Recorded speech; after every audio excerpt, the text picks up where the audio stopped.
আল-কুদসের মুক্তি কোন পথে হবে?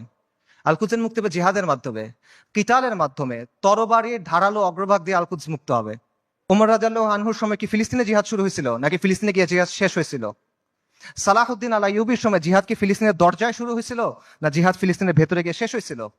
এই প্রশ্নগুলোর উত্তর সোজা, কিন্তু আবারও ওই সহজ উত্তরটা আমরা নিতে পারি না, কারণ এই যে আমাদের পরাজিত মানসিকতা, এটা আমাদের আচ্ছন্ন করে রাখছে। এটার বাইরে আমরা বের হইতে পারতেছি না।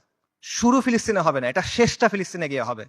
ইতিহাসে এভাবেই বারবার হয়েছে। এই জন্য প্রথমে মুসলিম মেজরিটি দেশগুলো আছে, সেগুলোকে আপনার স্বাধীন করতে হবে। সেকুলার সিস্টেম থেকে বের হয়ে সেখানে ইসলামী শরিয়া আনতে হবে। We must replace this tyrannical puppets with men of God. মূল বিষয়টা সিম্পল। কিছু ভূখণ্ডের উপর আহলুস সুন্নাহ ওয়াল জামাত তামকিন লাগবে, শাসন কর্তৃত্ব লাগবে।